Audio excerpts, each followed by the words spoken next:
Hi, how is everybody here? So now it's time for Peter to speak out. Before I go on, I would like to introduce a little bit about myself. So I am Peter, now serving in an international research society as a researcher, mainly responsible for connecting, reporting, analyzing, and researching all international issues affecting consumers' daily life. And I'm also a freelance career development instructor as well. So today my talk show will be concerning something about the Hong Kong issues, focusing on examining why some Hong Kong young people, are unhappy about the existing government and mainland China after 1997. So I would like to emphasize here only some Hong Kong people, probably less than 20%. Okay, so I would like to point out a few things about the unhappiness.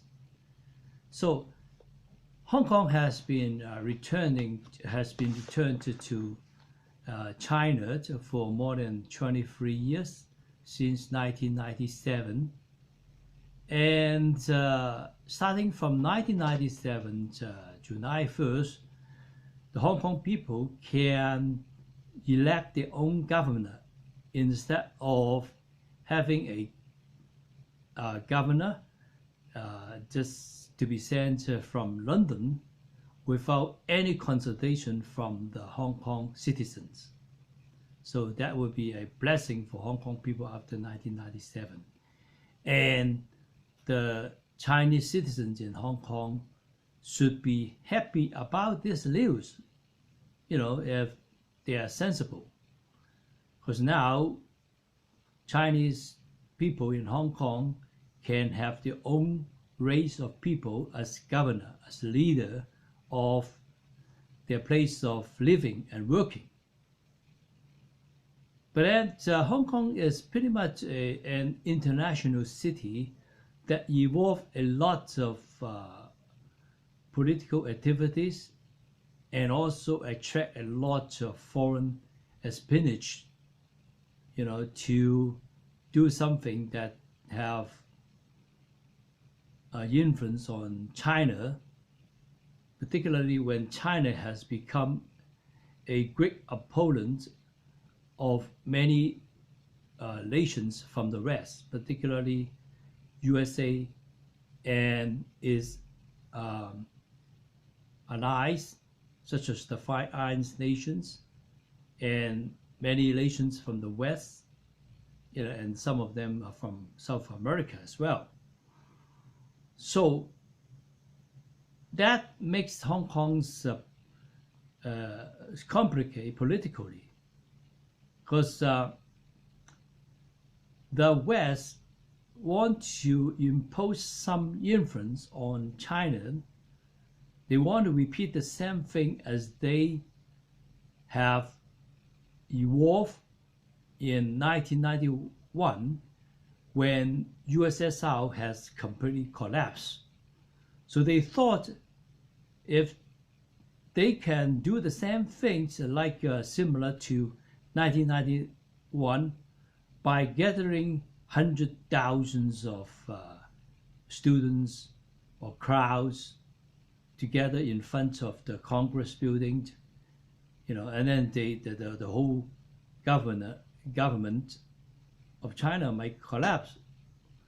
But they also understand that it's difficult to lay a hand or interfere the internal security when they are in mainland China, because the national security are very tight in the mainland China. They can hardly infiltrate any political activity inside China. So then they picked Hong Kong as a jumping board to apply some influence on China. So then there are lots of activities coming up in Hong Kong since like the recent one, the first one is in 2014, and there was the political activity called Occupy Central, but it failed when it has last 79 days. It failed. It became quiet again, and then after 5 years later, there's another political activities, you know, and during the course of discussions on the issue about the offenders ordinance. I mean the offender ordinance. Yeah. So they always pick some excuses. When the offender ordinance was under discussion in the legislative buildings and the legislative councils, so some of the pro-violence political parties, they pick up this opportunity to hold a big demonstration, you know, against the government. They said when this particularly ordinance passed through the legislative councils, that means anybody commit offenses in China, if they coming back to Hong Kong, we could be repatriated back to China for trial. You know, that issue scared a lot of ignorant young people. So that issue motivates a lot of Hong Kong young people to show their anger about this proposal of the amendment of this ordinance. This ordinance in the legislative councils. Okay. So yeah, the number of demonstrations starts at June 9, 2019. In the beginning was a small number of demonstrators, and then apparently the government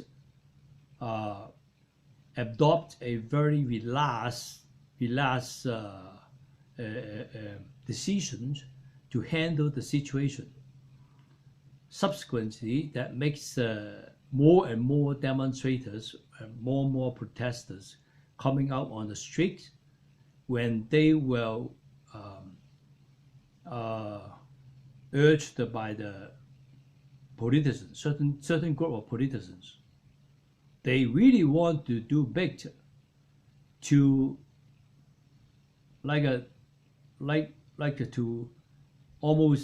they really want to get rid of the chief executive of Hong Kong, and then impose more influence on the mainland China. Yeah, so once the government hasn't decided a very strict mode of handling this protester crowds, these crowds of protesters becoming more violent. First, they gather on the street, just some little bit violence, and then they resort to storm into the legislative building, legislative council buildings, and then they start to surround the police headquarters. That means they are trying to challenge the government authority. So why do they do so? Resort in violence. So there must be, after research, there must be a very critical political background behind such things. Yeah.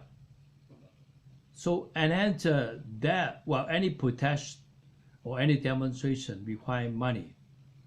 Resources indicate that there was great amounts of money coming from foreign government, particularly the NGD, from USA, and then through some mediators, particularly the newspaper, certain newspaper, that head of the newspaper already arrested, because of the alleged to be against the national security law. So the riots in Hong Kong started in 2019, last for more than a year until the national security law passed by the mainland China National Congress. The People's Congress, we call it in China.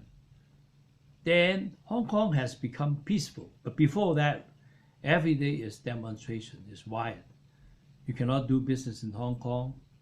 No more tourists coming because it's everything every day is riots. The rioters go on breaking down the windows and demolishes all the windows of all the shop malls, storm into the university and burning the university, and even surround the police headquarters. Some police stations, they throw like the gasoline bombs against the police station, and they beat those ordinary citizens on the street that their wheels are not the same as theirs. It's terrible. But apparently the West media from the West nation, particularly from USA, they support these rioters. It's pretty much a double standard. When the demonstration in USA or the Five Islands nation, when they happen to have demonstration, the police will resort to arrest all these rioters, but they are acting against their own rioters, but they support the rioters in Hong Kong. So clearly the political aim or the political,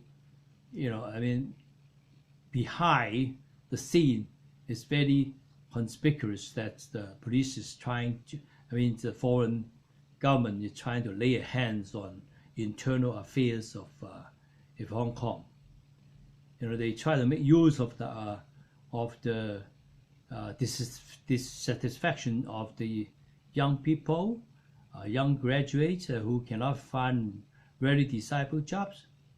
Talk about job situation, why some young people or some young university graduates are not happy about the existing government, the Hong Kong government.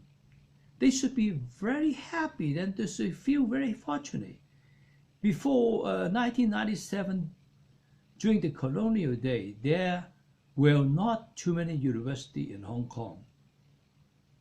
Before the handover of Hong Kong to mainland China, there was just 2 universities. And it would be very difficult for Hong Kong young people who finish their high school to proceed their further study to post-secondary or university, because only 2 universities in Hong Kong. And then now after 1997, there are 8 universities. It makes much easier for high school graduates to proceed further to their studies in the university, because there are more seats, and that leaves government money to subsidize them. Each of the university students in Hong Kong, the government have to use taxpayers' dollar, almost 250,000 for each ordinary bachelor degree students. For some professional students like medicine like medical studies, they require more, probably more than $1 million they subsidize each year. So each of these students, when they graduate from university, they should make more contribution to Hong Kong people because they have spent so much tax dollars money to educate themselves, during their study in university. But they don't appreciate. They take everything for granted. They take everything for granted. They thought, well, this is the government should have do to us. So they have to pay for us when we are the citizens of Hong Kong. And then they thought, traditional thinking is that when you are a university student, many years ago, like during the colonial day, when the number of university is very limited, apparently being a university student is kind of a little bit sound like a status symbol, because not every high school graduate can get into university. And then when more university have been established, like in currently now 8 university, that means when you are a university student, the status symbol has vanished. It's just like a high school student graduate, because there are more and more university graduate here, not with understanding is there are more graduate coming from those community colleges, vocational colleges. Actually, they are almost studying the same subjects similar to university, but they just cannot get a degree. They can only get diploma. So that means almost every young high school graduate can proceed further to post-secondary secondary schools study, if they wish to.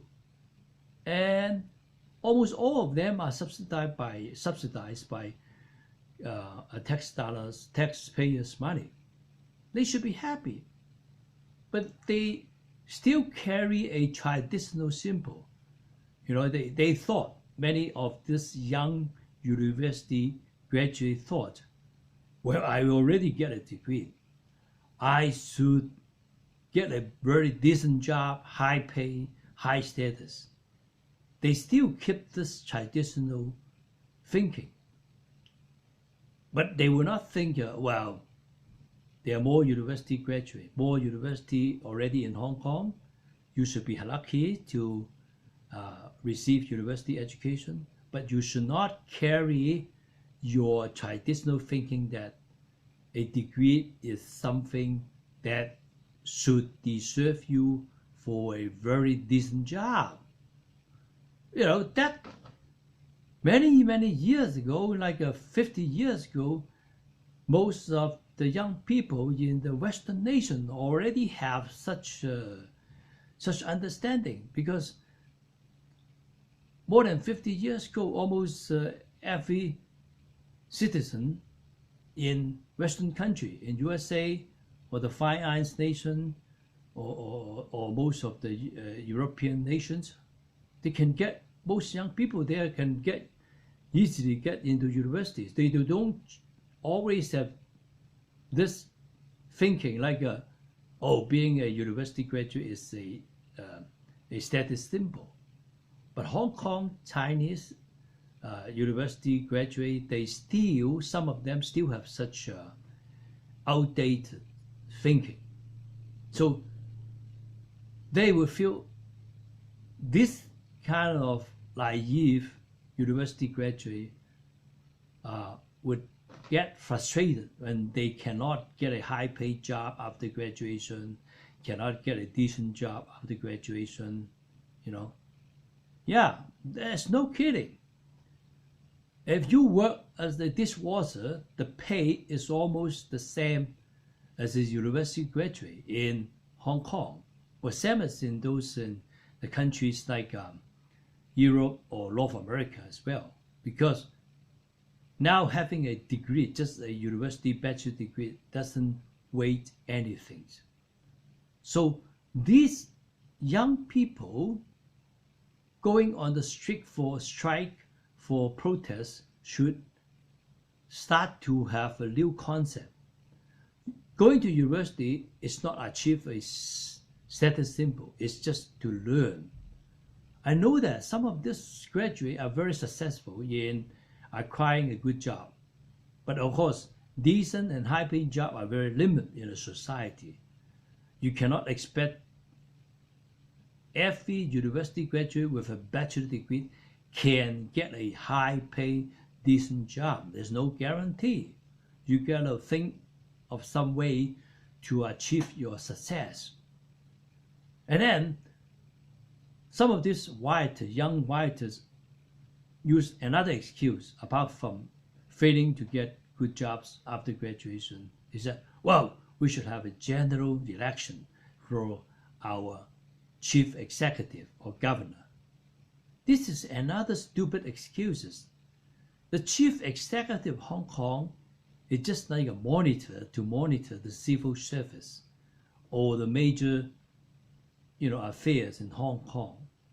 Actually, he or she doesn't have a very great power to execute whatever she or he propose.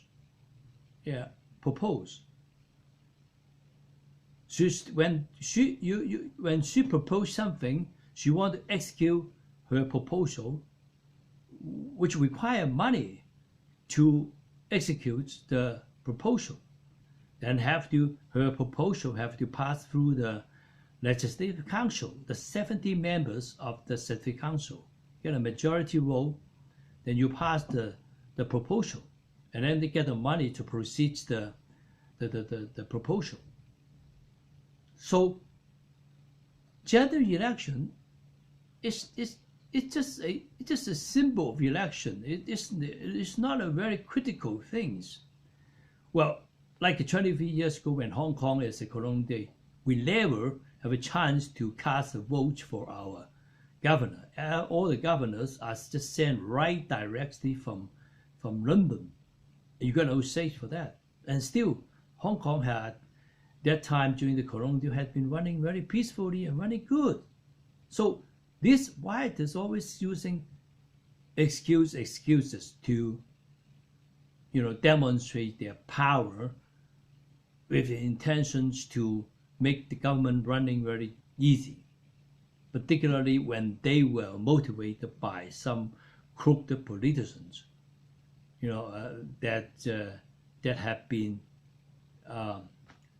been always want to seize the power, from to become a chief executive in Hong Kong, and that have some negative effect as well as a result, because that would make the political situation in Hong Kong very unstable if they keep on doing that. So that makes mainland China, the Beijing government, has to pass through this national security law without going through the Legislative Council. So Hong Kong have a lot of freedom. It's unlike those young writers that we should fight for more democracy, freedom. This is a stupid excuses that created by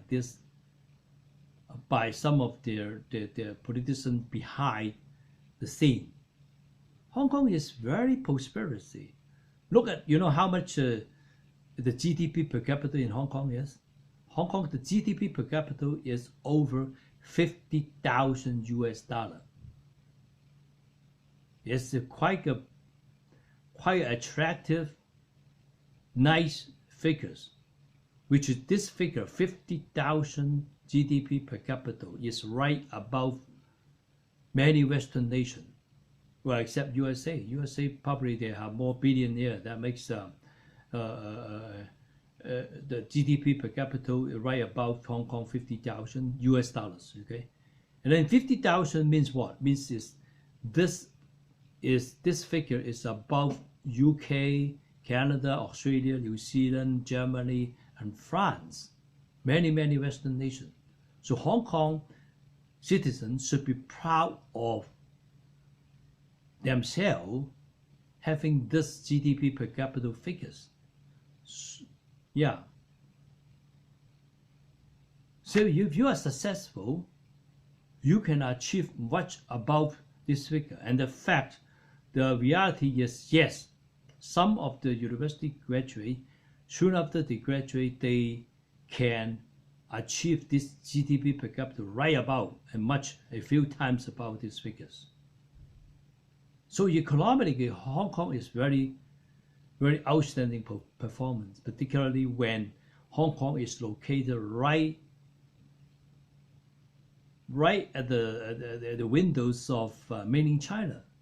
You know, China is not a very poor country now. When the leader had get rid of all the poverty, 90% of the absolute poverty already vanished in China.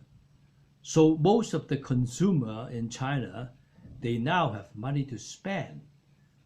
When they have money to spend, that means that they can travel, go elsewhere to travel anywhere, and their parents can send their children to foreign countries to study. Even they can free to immigrate to other countries to experience different life.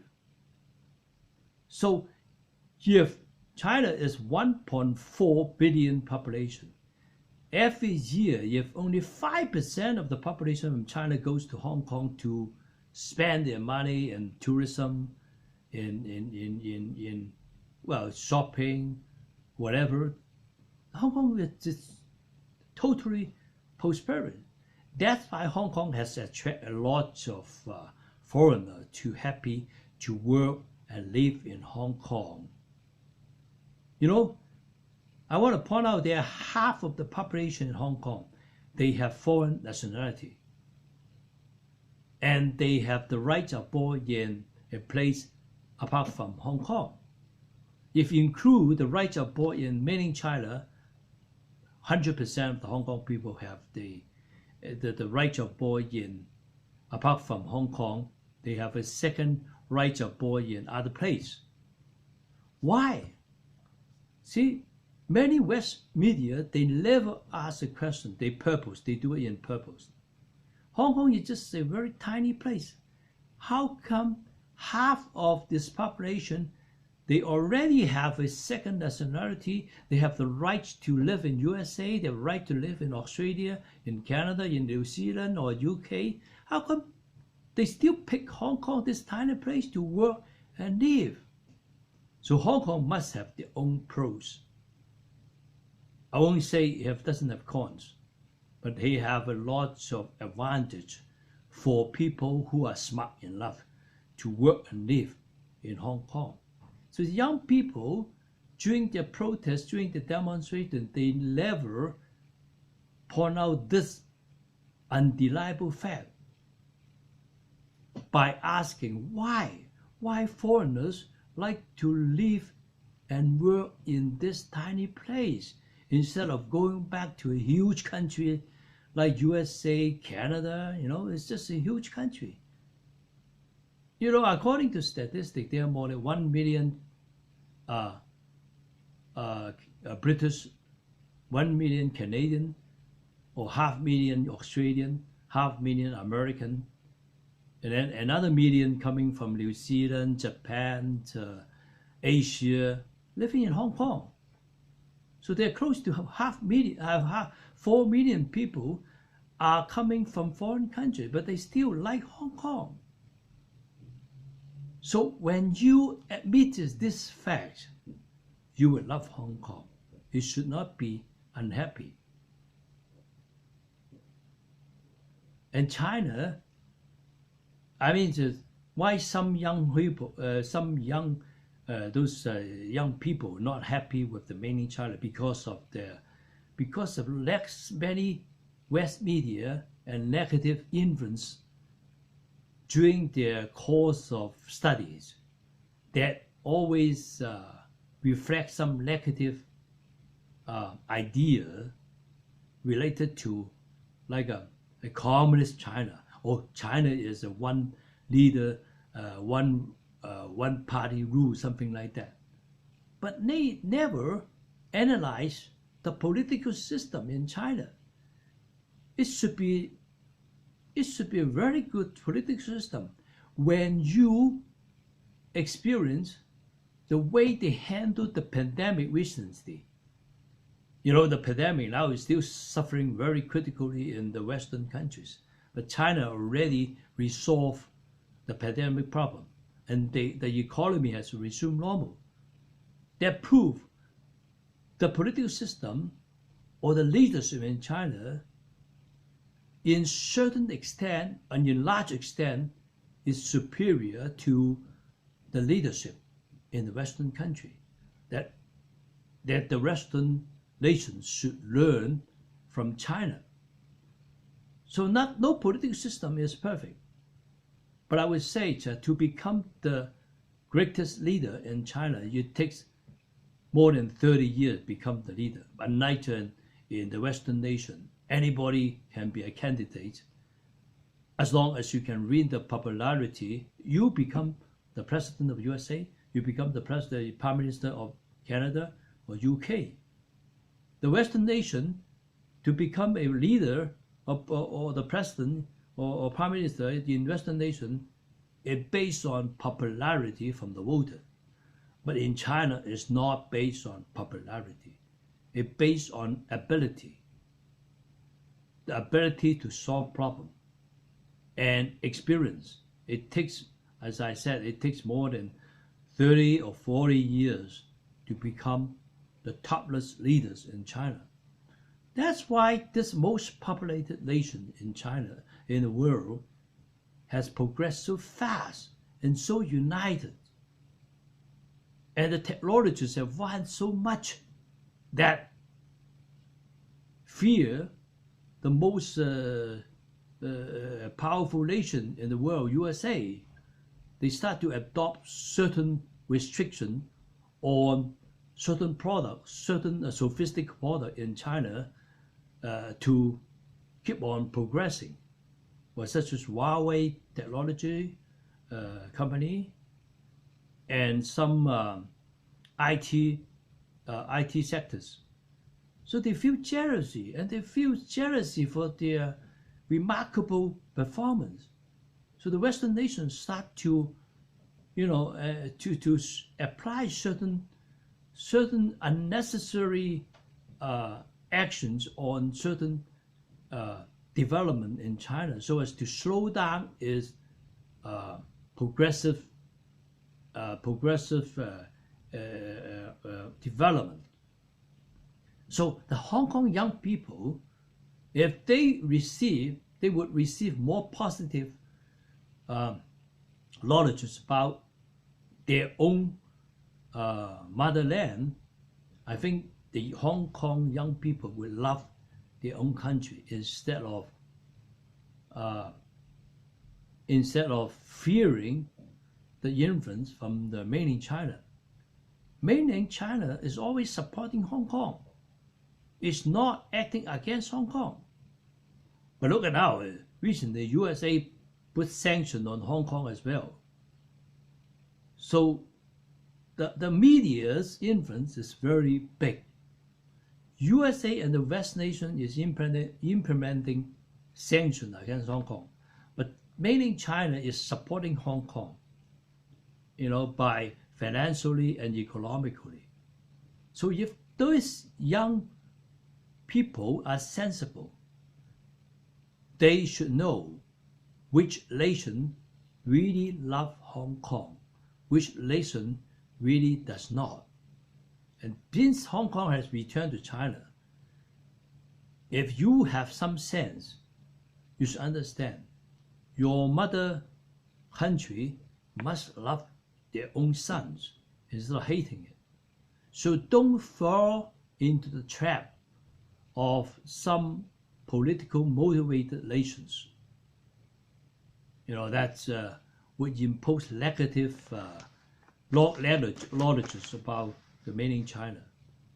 So I will remind, well, now Hong Kong has become peace and quiet after the implementation of the national security law.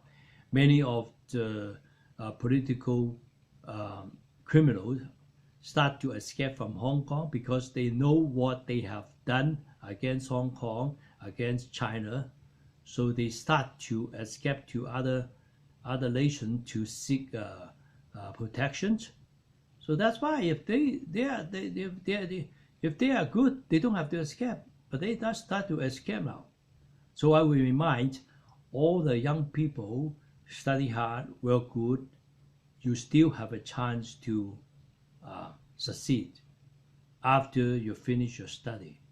Love your own place of birth. Love Hong Kong in the same way as other foreigners who also love Hong Kong by working and living in Hong Kong as well. Well, I hope I still have more chance to talk about the same issue about as well in the futures.